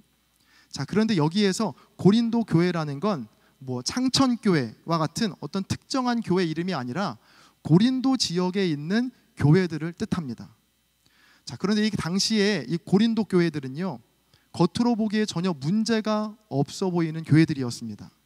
아니, 문제가 없는 게 아니라 누가 봐도 인정할 만한 정말 부흥하고 성장하는 교회가 바로 고린도 교회였거든요. 일단 그 교회에는요, 돈이 많았어요. 그러니까 당시 고린도라는 도시의 위치가 절묘했는데 좌우에 두 항구를 낀 자리에 지중해 무역의 중심지가 바로 고린도였기 때문에 각 나라에 있는 진귀한 물건들과 상품들이 다 고린도로 모였고요. 그들 사이에서 다리 역할을 하며 고린도는 많은 이득을 취했습니다. 그러다 보니까 자연히 고린도에 있는 고린도 교회에도 많은 돈이 몰리겠죠. 또 당시 고린도에는요, 철학과 수사학을 가르치는 유명한 학교들도 있어서 고린도 교회 내에도 많은 지식을 가진 사람들이 모이기 시작했습니다. 고린도전서 1장 5절입니다. 이는 너희가 그 안에서 모든 일 곧 모든 언변과 모든 지식에 풍족함으로. 여러분, 재정적으로도 풍족하고요, 말도 잘하고요, 지식도 넘치고요, 또 지혜도 넘치는 얼마나 매력적인 교회입니까? 그런데 이 고린도 교회의 매력은 여기서 그치지 않고요, 고린도전서 12장에 보면 성령의 각종 은사에 대한 기록이 나오는데, 이 고린도전서 12장부터 14장까지를 쭉 읽다 보면, 그 맥락을 보면 꽤 많은 은사들이 이 고린도 교회 내에서 나타났던 것 같아요. 그게 어떤 은사냐 하면 지혜와 지식의 말씀의 은사, 병 고치는 은사, 예언하는 은사, 영들을 분별하는 은사, 방언하는 은사, 그 방언을 통역하는 은사와 같은 그 놀라운 은사와 기적이 고린도 교회 내에서 많이 일어났다는 겁니다. 한번 예를 들어보겠습니다. 제게 지혜와 지식의 은사가 부어져서 제가 전하는 말씀 하나하나가 여러분에게 다 이해가 되고 은혜가 되는 겁니다. 또 전도사님들이 아픈 사람을 위해 기도하면 병이 낫고요, 또 청지기와 비전 회장단이 예언을 하고요, 지역장들이 방언을 하고 속장님들이 그 방언을 통역하는 일들이 우리 교회 안에 나타난다라고 한번 상상해 보세요. 어떤 일이 벌어질까요? 아마 신촌뿐 아니라 전국 각지에서 우리 교회로 몰려들 겁니다. 돈 있죠, 똑똑하죠, 그리고 하나님의 신령한 은사도 나타나죠. 자, 이렇게 고린도 교회는 우리가 꿈꾸는 완벽한 교회의 모습을 갖춘 것처럼 보입니다. 또 엘리트들만 모여있던 것도 아니고요, 부자나 가난한 자나 골고루 섞여 있는 공동체가 바로 고린도 교회였거든요. 자, 그런데 이렇게 완벽해 보이는 고린도 교회에 단 한 가지 없는 게 하나가 있었습니다. 그것이 무엇이었냐면 바로 사랑이었습니다. 우리 생각에는 그래도 돈도 많고 똑똑하고 또 놀라운 은사도 나타나니까 사랑 그거 하나쯤 없으면 뭐 어쩌겠어, 괜찮겠지 라는 생각이 들 법도 한데, 오늘 말씀은 이런 우리의 생각과는 완전히 다릅니다. 오늘 본문 1절을요, 제가 다시 읽어드리겠습니다. 내가 사람의 방언과 천사의 말을 할지라도 사랑이 없으면 소리나는 구리와 울리는 꽹과리가 되고. 자, 1절에 나오는 이 소리나는 구리와 울리는 꽹과리는요, 이 단어를 헬라어 원어로 보면 어떤 의미냐면 헬라의 신비 종교들이 광란의 의식 때 쓰였던 도구들이 바로 소리나는 구리와 울리는 꽹과리입니다. 바울은 말하는 겁니다. 방언을 하고 통변을 하고 천사의 말처럼 아름다운 말을 한다고 해도 사랑이 없으면, 그 사랑 하나가 빠지면 우상을 향해 두드리는 북이나 흔드는 방울소리와 다름이 없다 라고 이렇게 말하고 있는 거예요. 그러니까 즉 이방 종교들과 아무 다를 것이 없다는 말입니다. 이어지는 2절과 3절의 말씀은 우리 같이 한번 읽으면 좋겠는데요, 2절과 3절을 같이 읽어보겠습니다. 함께 읽습니다. 시작. 내가 예언하는 능력이 있어 모든 비밀과 모든 지식을 알고 또 산을 옮길 만한 모든 믿음이 있을지라도 사랑이 없으면 내가 아무것도 아니요, 내가 내게 있는 모든 것으로 구제하고 또 내 몸을 불사르게 내줄지라도 사랑이 없으면 내게 아무 유익이 없느니라. 아멘. 자, 바울은 더욱더 충격적인 말을 합니다. 자, 심지어 예언을 하고 모든 비밀과 모든 지식을 갖고 있어도 또 산을 옮길 만한 모든 믿음을 갖고 있다고 해도 사랑이 없으면 그건 아무것도 아니고, 또 구제하고 봉사하고 내 몸을 바치는 헌신이 있다고 해도 이 사랑이 빠지면 아무 유익이 없다라는 겁니다. 그 전의 말씀 다시 한번 띄워주세요. 2절과 3절 보시면요, 이 모든이 전혀 아무것도 아닌 것을 뜻하는 아무, 즉 nothing으로 바뀌는 데는 많은 조건이 붙지 않습니다. 오직 사랑 하나가 없게 되면 모든이 아무것도 아니게 된다라는 겁니다. 여러분, 충격적이지 않습니까? 고작 사랑 하나 없을 뿐인데 사랑이 없으면 이제까지 갖고 있던 모든 것들이 아무 소용이 없게 된다라는 겁니다. 러브 액츄얼리 시리즈의 설교의 마지막 제목은 제가 결국엔 사랑이다 라고 말씀드렸죠. 다시 말하면 사랑이 전부라는 겁니다. 100 빼기 1이 99가 돼야 되는데 100에서 사랑 하나가 빠지면 99가 아니라 0, 제로가 된다는 것이죠. 여러분, 그래서 정말 하나님 말씀을 진리라고 믿으신다면 이 말씀 앞에 우리는 조금 심각해져야 합니다. 내가 아무리 이 땅에서 대단한 업적을 이루고 교회에서도 인정받는 사람이라고 불리어도 또 각종 은사나 또 각종 신비한 능력이 내게 부어진다고 해도 내 안에 사랑이 빠지면 그건 아무것도 아무 유익도 안 되기 때문입니다. 성경이 이토록 사랑을 강조한 데는 그 이유가 있습니다. 한번 생각해 보세요. 여러분, 오늘 유아 세례가 있었는데요, 신생아가 태어났습니다. 이 신생아의 생명을 유지시키고 잘 자라게 하는 데는 많은 것들이 필요하겠죠. 아마 조카를 둔 분들은 조금 아실 거예요. 이 아이에게 또 무엇이 필요하냐면 아이에게 처음 입히는 옷인 베네저고리, 아이에게 필요하고요. 또 뭐가 필요할까요? 기저귀 필요하겠죠. 그리고 또 분유도 필요하겠죠. 또 젖병도 필요합니다. 또 아이 초점 맞추기를 위한 또 모빌도 필요합니다. 그리고 무엇보다 이 모든 것들을 살 수 있는 돈이 필요하겠죠. 자, 이 신생아가 이 모든 것들을 다 갖추었다고 생각해 보세요. 이 모든 것들을 다 갖춘 신생아에게 그런데 딱 한 가지가 없으면 이 모든 것들이 한순간에 아무 소용없는 쓰레기로 전락해 버립니다. 그게 무엇이냐면 바로 사랑입니다. 신생아 옆에 아무리 최고급 프리미엄 기저귀가 쌓여 있고 수입제 분유와 명품 옷들이 널려 있다고 해도 양육자의 사랑이 없으면 아무 소용이 없게 되는 것입니다. 신생아에게 그 모든 것들이 아무런 유익을 줄 수 없다는 것이죠. 저와 여러분도 마찬가지입니다. 우리가 지금 이 자리에 있는 것, 내가 숨을 쉬고 내가 걷고 내가 일을 하고 내가 돈을 벌고 내가 여가 생활을 즐기는 것이 내가 잘나서 내가 뛰어나서 내가 능력이 출중해서가 아니라는 겁니다. 내가 기억할 수도 없는 아주 오래전부터 나를 사랑해주는 누군가가 있었기 때문에, 무엇보다 나를 만드시고 지금도 나와 함께 하시는 하나님의 사랑이 있었기 때문에 이 모든 것들이 가능한 것입니다. 겉으로 보면 우리 모두 다 큰 성인이어서 이제는 누구의 도움이나 사랑이 없이도 문제가 없고 잘 살 수 있을 것 같지만 여러분, 결코 아니라는 것입니다. 아무리 나이가 많고 경험과 연륜이 많은 노인이어도요, 그가 사는 오늘이라는 이 하루는요, 그도 처음 살아보는 것이거든요. 그런 의미에서 우리 모두는 신생아와 같습니다. 누구도 2번 살아본 사람 아무도 없습니다. 모든 것이 처음인 거예요. 그래서 우리 모두는 매일매일 태어나는 존재들입니다. 자, 그래서 모든 인생들에게 가장 필요한 것 바로 사랑입니다. 좋은 차 타면 물론 좋죠. 좋은 집 저도 살고 싶습니다. 비싼 음식 맛있어요. 자, 그러나 그 모든 것이 다 우리에게 있다고 해도 사랑 없는 인생은 아무것도 아니다. 이 말씀을 여러분 꼭 기억하시기 바랍니다. 다 있어도 사랑이 빠지면 비싼 기저귀와 최고급 분유를 쌓아둔 채로 울고 있는 신생아와 같은 가련한 인생들 뿐인 것을 여러분 꼭 기억하시기 바랍니다. 저와 여러분 모두가 다른 모든 것보다 사랑이 전부임을 절절히 깨닫고 어떤 순간에서도 모든 상황 속에서도 가장 처음 그리고 가장 마지막 순간까지 오직 사랑을 붙들 수 있게 되기를 바랍니다. 여러분, 그럼 우리가 끝까지 붙들고 따라가야 할 그 사랑은 어떤 사랑일까요? 그 답은 오늘 본문 4절 이하에 나와 있는데 4절부터 7절까지의 말씀을 제가 읽어드리겠습니다. 여러분들 눈으로 한번 읽어보세요.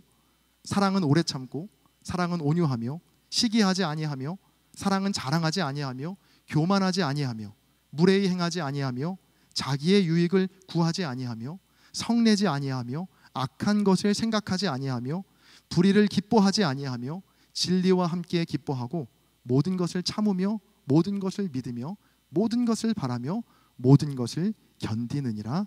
아멘. 바로 지난 3주간 우리가 함께 나눴던 인내와 예의가 담긴 사랑의 모습들입니다. 저는 이번 설교를 준비하면서 우리 청년부가 무엇보다 이러한 사랑에 충만한 공동체가 되면 좋겠다. 라는 소망이 생겼고요. 또 그렇게 기도하겠다라고 다짐했습니다. 다른 사랑이 아니라 인내와 예의가 담긴 사랑, 그 사랑으로 충만한 공동체 되면 좋겠다라는 꿈이 생겼는데요. 조급함과 무례함을 사랑이라는 예쁜 포장지에 싸서 누군가를 다치게 하는 미숙함을 버리고 주님이 먼저 우리를 그렇게 사랑하셨듯이 인내와 예의로서 서로를 지켜주고 기다려줄 수 있는 성숙한 사랑의 공동체가 우리 모든 청년부가 되기를 간절히 바랍니다. 이러한 사랑은요, 미숙하고 이기적인 나의 안에서는 결코 나올 수 없는 사랑입니다. 그래서 이런 사랑과 어울리는 동사는요, 해내다가 아니라 해보다입니다. 자, 기억하세요.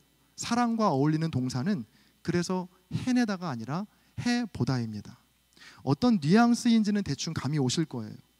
인내와 예의가 담긴 주님의 사랑은 절대로 내 안에서 만들어질 수 없는 것이기 때문에 해내려고 하면 금방 지치고 금방 포기하게 됩니다. 자, 그러나 내 안에 이미 그 사랑이 들어와 살고 있음을 믿고 한번 해볼 때, 그 사랑에 기대어 살아갈 때 나라는 사람은 할 수 없었던 그 사랑을 내가 할 수 있게 되는 놀라운 성장과 성숙을 경험하게 될 줄로 믿습니다. 제 말씀을 정리하겠습니다. 사랑의 시작은 부족한 나에게서가 아닌 완전하신 하나님으로부터 시작되었고, 그 사랑은 반드시 인내와 예의라는 그릇에 담겨 있어야 합니다. 우리 인생 가운데 이 사랑 하나가 빠지면 아무것도 아님을 우리가 날마다 깨닫고, 날마다 그 사랑을 힘입어 해내기보다는 한번 해보기로 도전하는 저와 여러분, 그리고 우리 청년 공동체가 되기를 주님의 이름으로 간절히 축원합니다. 다 함께 기도하시겠습니다. 존귀하신 주님, 지난 4주간 말씀을 통해 주님의 사랑을 배워가며 또 알아가게 하시니 감사합니다.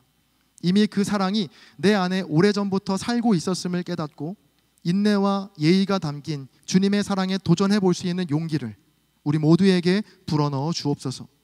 사랑이 전부이고 사랑이 모든 것이라는 주의 말씀 앞에 겸손케 하셔서 모든 순간 속에서 사랑을 붙들 수 있는 지혜도 우리에게 허락하여 주옵소서. 감사드리며 이미 우리 안에 거하시는 사랑이신 예수 그리스도의 이름으로 기도합니다. 아멘.